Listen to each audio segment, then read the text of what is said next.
bata. Ate Juliana, ano ba yung una? Sabay-sabay mga bata!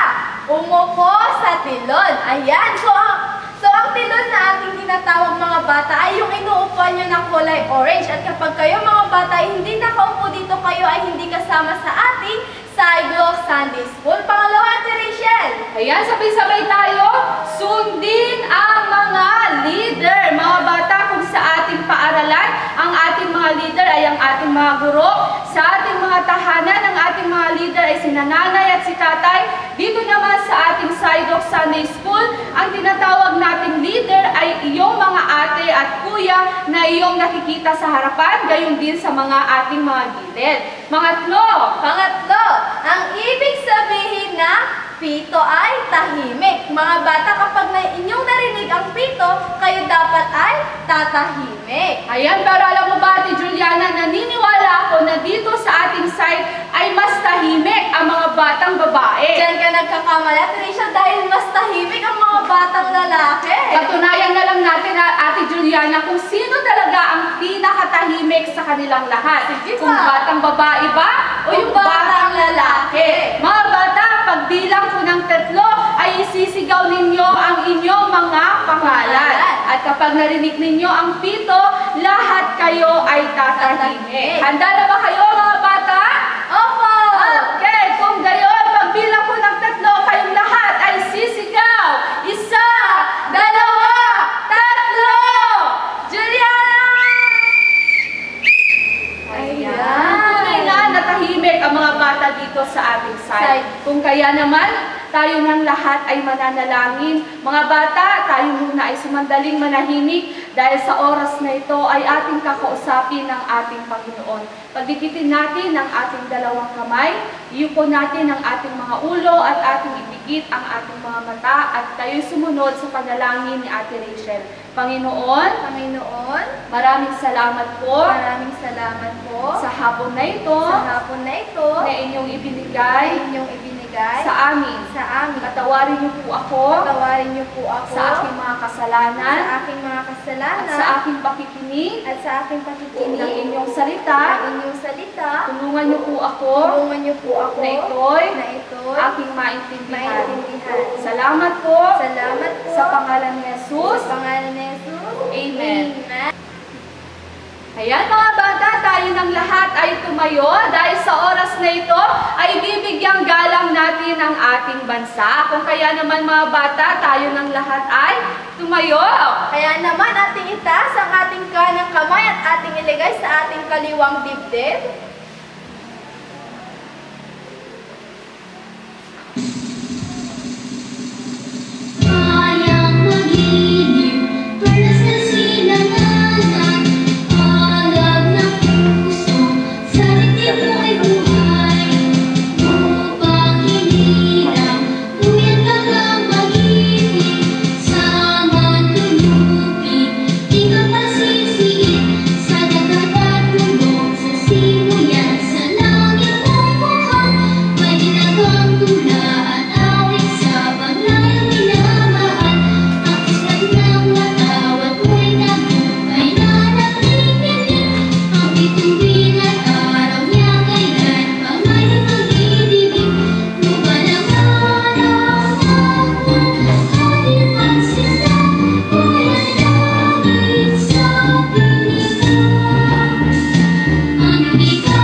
Natin ang ating bansa, ay kakantahan din naman natin ang ating Panginoon. Ayan mga bata, sa umagang ito ay may bago tayong kanta na malalaman. Kung kaya naman, sabayan niyo kami sa aming pagkanta at sa ating pagsayaw. Palpak natin ang ating mga kamay.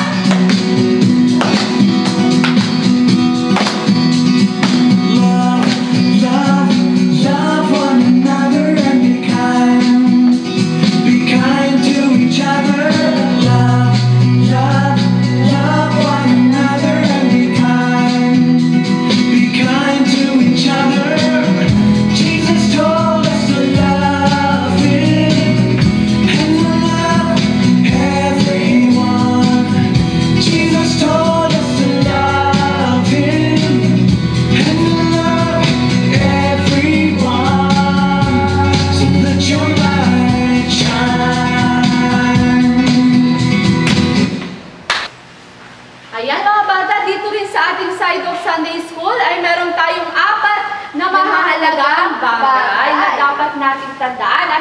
Juliana, ano yung una? Mahal ako ng Diyos. Lahat tayo mga bata ay mahal ng ating Panginoon. O ang ating Diyos, ikaw man ay may kapansanan, ikaw man ay walang kapansanan, ikaw ay mahal ng ating Diyos. Ayan, tama ka dyan, Ate Juliana. Mga bata, ano yung pangalawa? Ako ay nagkasala. Lahat tayo mga bata ay nagkakasala. Gayon din kami na inyong mga ate at kuya ay nagkakasala rin. Wala ni isa man dito sa mundo ang hindi nagkakasala. Pangatlo, namatay si Jesus para sa akin. Ayan mga bata, ibinuwis ni Jesus ang kanyang buhay para sa atin at para pagbayaran ang ating mga kasalanan. Pang-apat, Ayan, sabay-sabay tayo. Kailangan ko magpasyang mabuhay para sa Diyos. Mga bata, ang ating pagbabasa ng salita ng Panginoon at kapag tayo ay nananalangin, tayo ay nagpupuri para sa Diyos, ay iyon ay tanda na tayo ay nagpapasyang mabuhay para sa Diyos. Kung kaya naman mga bata, ang apat na mahalagang bagay na ito ay huwag ninyong kakalimutan. Ayan, Ate Juliana, anong oras na ba? oras na para maglaro! Okay, ang lahat ba ay nag-enjoy sa ating laro? Okay, so sa mga ano naman hindi nakapaglaro ngayon, ay balik na lamang kayo sa ating susunod na Sidong Sunday School. Dahil ngayon ay darako na tayo sa ating pinakamahalagang gawain. Pero bago yun, sa mga batang lalaki, ilan yung lobo ninyo? Ayan, meron 3 lobo ang mga batang lalaki at sa mga batang babae naman ay 3 rin. Ayan, so yung mga lobong iyan ay magagamit natin dito sa ating Sidong Sunday School. Dahil ito ay kailangan nyong ingatan. Dahil kapag nakita kayo ng mga ate ninyo na makulit, hindi nakikinig dito sa harapan, at nakikipag-usap sa katabi, ay puputukin namin ang mga lobong ito. At kapag walang natira dito, ibig sabihin nun ay hindi kayo mabibigyan ng pagkain. Kaya naman ang mga ate ninyo ay tumitingin ng mga batang mababait. Ayan, so kapag nakita kayo ng mga ate ninyo na naka-Indian seat, magatpatong ang 2 kamay sa hita at nakikinig sa harapan, bibigyan namin kayo ng candy. Ayan. Ayan, ganito ang halimbawa ng pag-upo ng maayos. Kapag nakita kayo ng mga ate ninyo na nakaupo ng ganito, bibigyan namin kayo ng candy. Ngunit kapag nilaro ninyo ito, binuksan at kinain, kukunin namin ito at hindi na namin ibabalik pa. Ayan, so bago tayo mag-umpisa, atin munang itaas ang ating 2 kamay, ipikit ang mata at tayo muna ay mag-worship sa ating Panginoon. Salamat Panginoon, kilala mo ako. Ang lahat ng bagay ay gilingid sa'yo. Salamat Panginoon, tinutuwid mo ako. Ikaw lang ang may alam ng aking patutunguhan. Salamat sa'yo, Panginoon. Ayan, so ang bawat isa ay maaari nang imulat ang kanyang mga mata. Una, umupo ng maayos. Pangalawa, tumingin dito sa harapan. Pangatlo,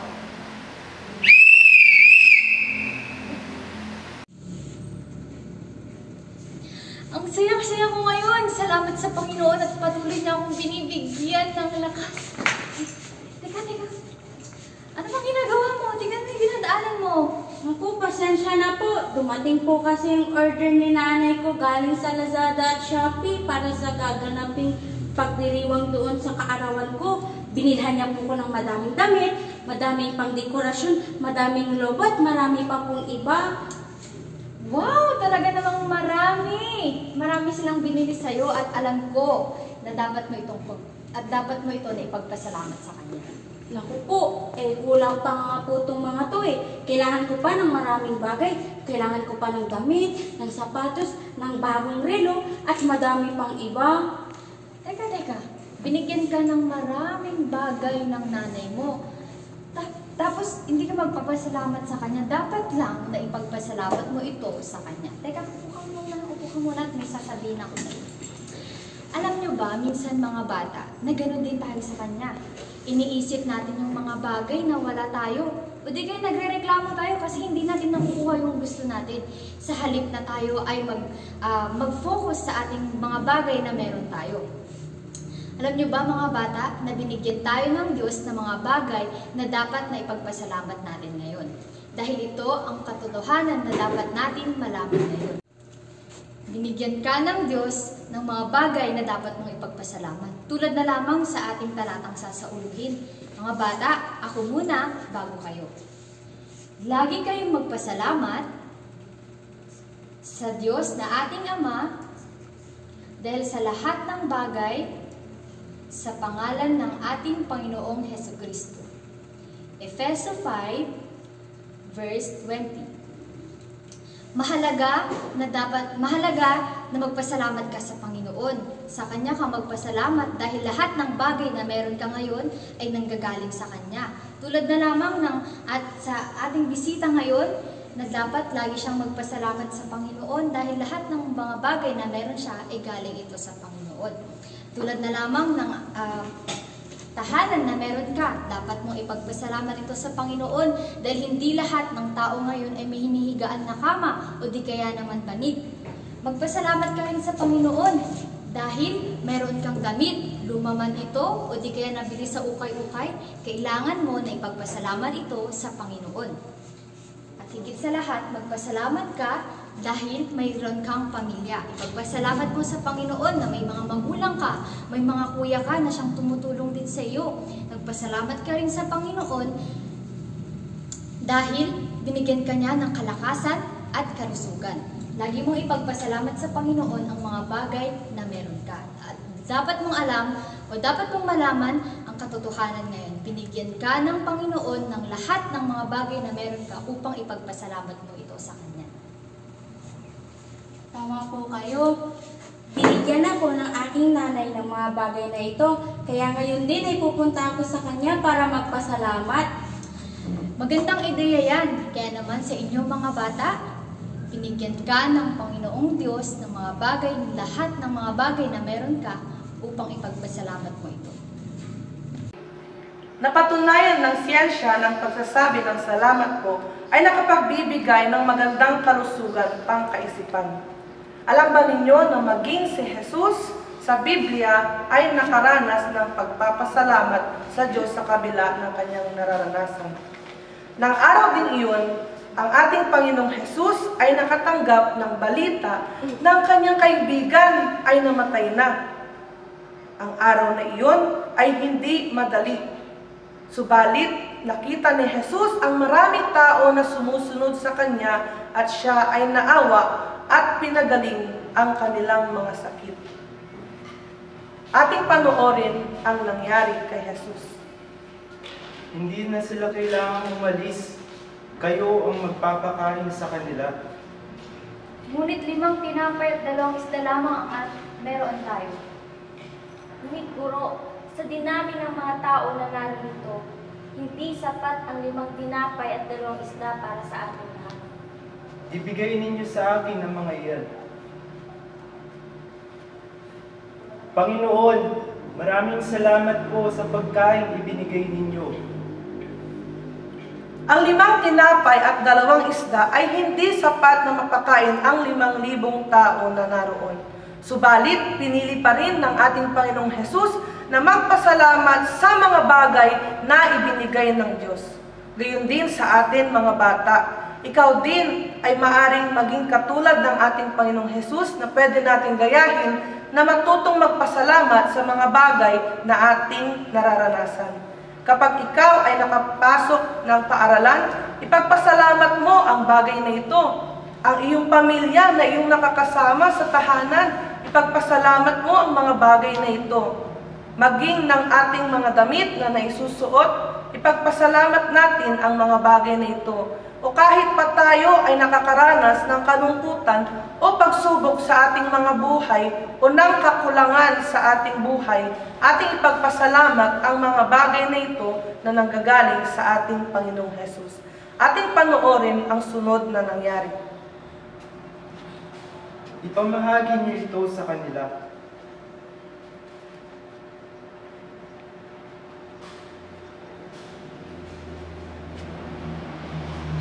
Isa itong himala. Alam niyo ba ng ating Panginoong Hesus ay nakapagparami dahil sa kanyang pagpapasalamat sa ating Panginoon na parami niya ang 5 tinapay at 2 isda at napuno pa ang mga basket at meron pang mga natira na 12 basket sa kanyang mga ipinamahagi.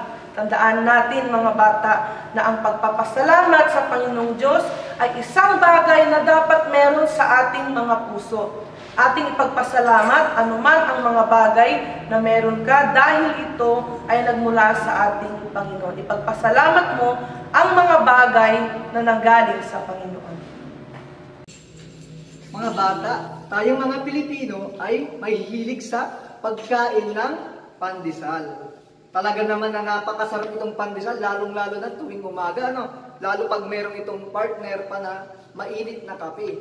Ito ay napakasarap talaga. Ngunit, merong mga tao, mga bata, minsan na hindi na nagiging sapat sa kanila na meron silang nakakain na pandesal. Minsan, nakakalimutan na nila na magpasalamat dahil meron silang nakakain na, meron pa silang nakakain na pandesal. Kahit mga bata, kung ano man yung meron ka, ay maging mapagpasalamat ka. Dahil sinasabi nga sa kanyang salita, sa Efeso 5 verse 20, na lagi kayong magpasalamat sa Diyos, sa ating Ama, dahil sa lahat ng bagay, sa pangalan ng ating Panginoong Jesucristo.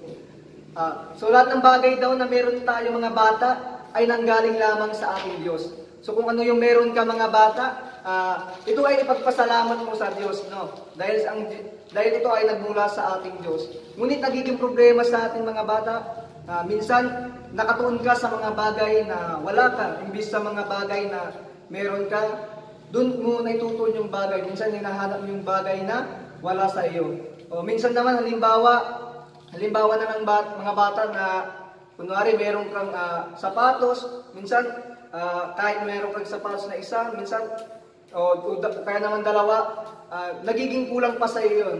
So, maging mapagpasalamat ka na lamang dahil meron kang sapatos na naisusuot, no? So, maging mapagpasalamat ka kung ano yung meron sa iyo. O kaya naman, minsan, nagagawa natin sa ating paralan, kung nakikita mo sa classmate mo na siguro, mas masarap yung nagiging baon nila, siguro dahil marami silang pera, kaya sila nakabibili ng masasarap na pagkain, imbis na ikaw ay mainggit, magpasalamat ka na lamang na meron kang pagkain tulad na lang ng pandesal na ito, no? Pagpasalamat mo na meron kang tinapay na nakakain o di kaya tubig na naiinom para hindi ka magutom. So, mga bata, maging mapagpasalamat ka dahil binigyan ka ng Diyos ng mga bagay na ipagpapasalamat mo. So, kung mga bata, kung hindi mo alam kung paano maging mapagpasalamat, siguro umpisahin mo to sa pagsabi o magsabi ka ng salamat po sa iyong magulang o di kaya sa inyong guro, magsabi ka ng salamat po. So kung sa iyo ay mas sinasanay mo na magreklamo o sinasanay mo na hanapin yung mga bagay na wala sa iyo, sanayin mo na maging mapagpasalamat, no? Maging mapagpasalamat ka sa mga bagay na meron ka dahil binigyan ka ng Diyos ng mga bagay na ipagpapasalamat mo.